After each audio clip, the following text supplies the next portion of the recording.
Assalamualaikum warahmatullahi wabarakatuh. Nama saya Sakinah. Saya belajar subjek Bahasa Melayu. Hari ini saya ingin membentangkan tentang kaedah mengajar Bahasa Melayu, iaitu Part 314 ESEB Part 314. Okey, yang pertama adalah saya ingin mengemukakan tentang langkah-langkah untuk meningkatkan penguasaan pengetahuan pedagogi. Seseorang guru perlu mengetahui atau mempelajari dan memiliki tentang kaedah mengajar Bahasa Melayu dan pedagogi. Okey. Seseorang guru perlu tahu tentang langkah-langkah untuk meningkatkan penguasaan pengetahuan pedagogi. Yang pertama adalah mengikuti latihan dan kursus pengembangan profesional. Seseorang guru perlu mengikuti sesuatu kursus yang berkaitan dengan pengurusan pengajaran di dalam bilik belajar, iaitu dalam subjek pedagogi. Ini adalah penting bagi memudahkan seseorang guru itu dapat menyampaikan sesuatu ilmu. Seperti contoh dalam pengajaran Bahasa Melayu dapat dijelaskan kepada para pelajar dengan jelas, tepat, dan para pelajar dapat memahami apa yang dijelaskannya. Yang kedua adalah guru harus membangunkan kemahiran pengurusan kelas. Pengurusan bilik darjah yang efektif adalah penting. Guru perlu memahami cara untuk menguruskan kelas dengan baik bagi mengelakkan gangguan. Okey, seseorang yang menjadi guru perlu tahu bagaimanakah untuk menguruskan kelas. Contohnya, apabila kita menjadi seorang guru, kita perlu tahu bagaimanakah untuk kita mengawal situasi di dalam kelas jika mempunyai murid yang banyak atau sedikit. Yang ketiga adalah melakukan refleksi diri. Guru perlu mengambil masa untuk menilai dan menganalisis pengajaran mereka. Dengan mengenal pasti kekuatan dan kelemahan, guru dapat meningkatkan kaedah pengajaran, dan apabila sesuatu masalah itu timbul, guru dapat mengatasinya. Contohnya, kita menjadi seorang guru. Saya adalah seorang guru. Melalui pengalaman saya sendiri, apabila semakin ramai para pelajar di dalam kelas, kita sebagai guru tahu bagaimana apakah kekuatan dan kelemahan para pelajar. Ini kerana tidak semua pelajar adalah cemerlang. Sebabnya di dalam sebuah kelas terdapat para pelajar yang cemerlang, sederhana dan lemah. Jadi kita sebagai seorang guru perlu memainkan peranan penting bagaimanakah untuk kita tackle, untuk kita menghadapi para pelajar sedemikian. Dan seterusnya adalah menggunakan kaedah pengajaran yang pelbagai. Guru menggunakan pelbagai kaedah pengajaran untuk menyesuaikan dengan pelbagai gaya pembelajaran pelajar. Contohnya, guru menggunakan pembelajaran berdasarkan projek, perbincangan dalam kumpulan dan permainan. Contohnya, apabila menjadi seorang guru di dalam kelas mengajar Bahasa Melayu, kita tidak boleh fokus pada satu jenis pengajaran, kaedah pengajaran. Kita boleh menggunakan kaedah mengajar dengan melakukan aktiviti. Contohnya, dalam sebuah kelas kita mempunyai 40 para pelajar. Jadi para pelajar tersebut bolehlah kita pecahkan kepada beberapa kumpulan, dan satu kumpulan tu contohnya mempunyai 5 ahli kumpulan. Jadi ahli kumpulan tersebut perlu membentangkan subjek yang kita berikan di hadapan kelas, dan melalui itu kita dapat melihat para pelajar tidak akan bosan dan mereka akan berkolaborasi, berbincang secara berkumpulan untuk mendapatkan idea dan bentangkan di hadapan kelas. Yang kelima adalah menggunakan teknologi dalam pengajaran. Contohnya, zaman sekarang adalah zaman digital, zaman teknologi yang canggih. Jadi, guru boleh menggunakan teknologi digital, AI dan sebagainya, media elektronik dan apa saja untuk menyampaikan sesuatu ilmu kepada para pelajar.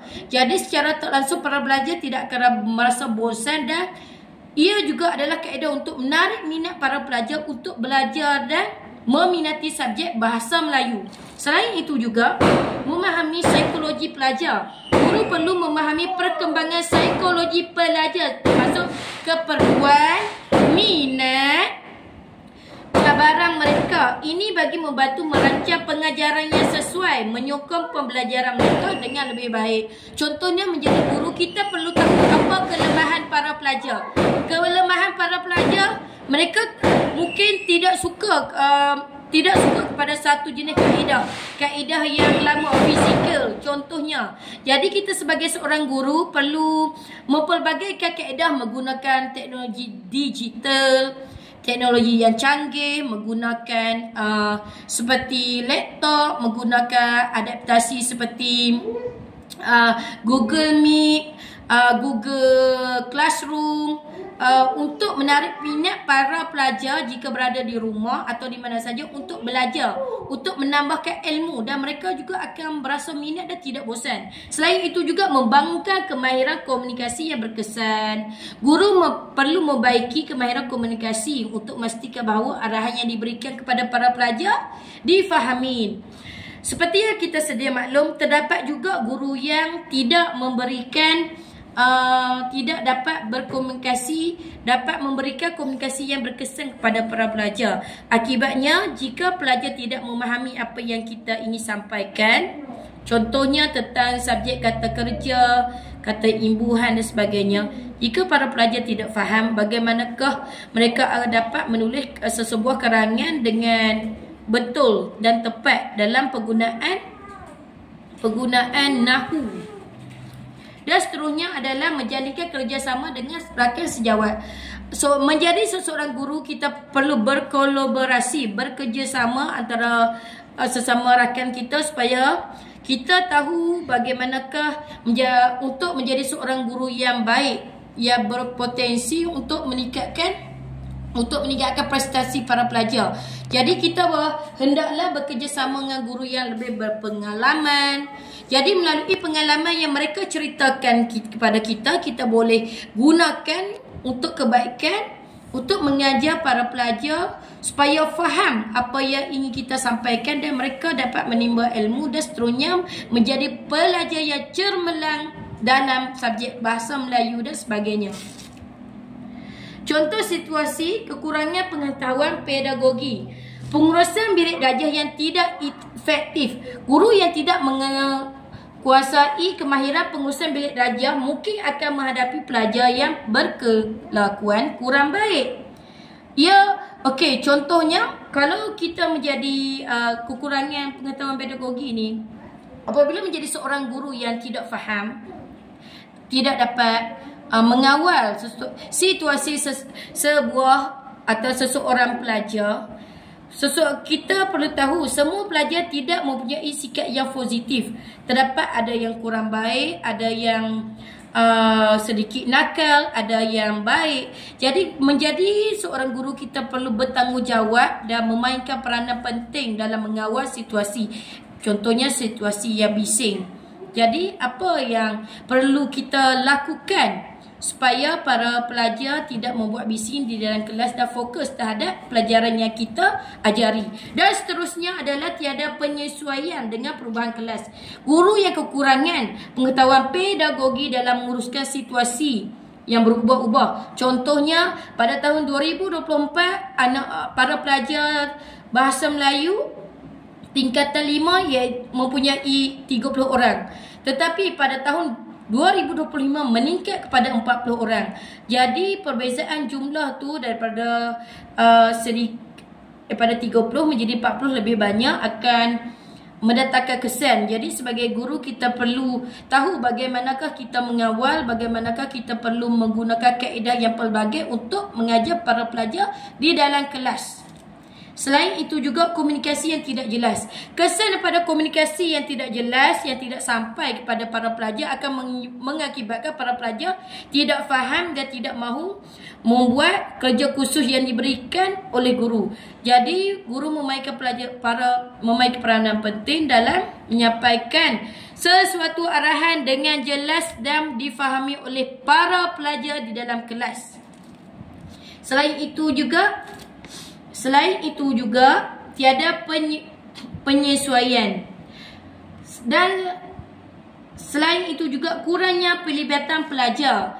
Terdapat juga para pelajar yang kurang melibatkan diri di dalam sesebuah aktiviti yang dijalankan di dalam kelas. Kita sebagai seorang guru, pengalaman saya sebagai seorang guru, saya perlu memberikan perhatian kepada semua murid, dan kita sebagai guru perlu memainkan peranan penting dengan meminta para pelajar melibatkan diri dalam sesebuah aktiviti yang kita rancang dan kita laksanakan. Contohnya aktiviti kuis, berkumpulan, aktiviti pembentangan dalam berkumpulan dan sebagainya. Jadi secara terlangsung apabila tidak berlakunya pelibatan diri para pelajar di dalam sesebuah aktiviti, mereka akan merasa bosan dan secara terlangsung mereka tidak berminat terhadap subjek yang kita ajari. Dan selain itu juga kegagalan mengadaptasi pengajaran kepada kecerdasan pelajar. Jadi, guru yang tidak memahami kecerdasan pelbagai pelajar seperti kecerdasan kinestetik atau logik mungkin hanya menggunakan kaedah pengajaran verbal atau visual dan tidak sesuai untuk semua pelajar.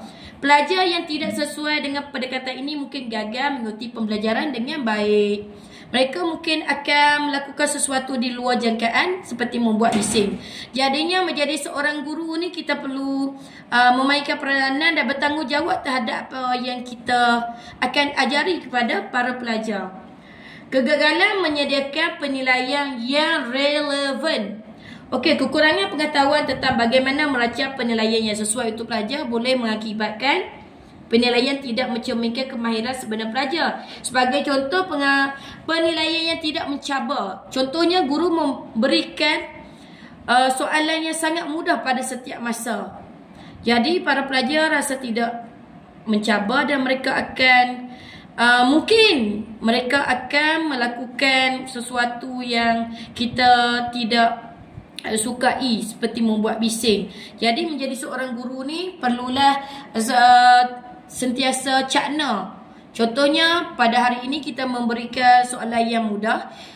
Kemudian pada esok hari kita perlu memberikan soalan yang agak mencabar supaya mereka dapat berfikir dengan aras kemahiran berfikir aras tinggi. Jadi mereka sentiasa berfikir dan dapat memberikan keputusan yang cemerlang. Jadi setakat itu sahaja terdapat langkah-langkah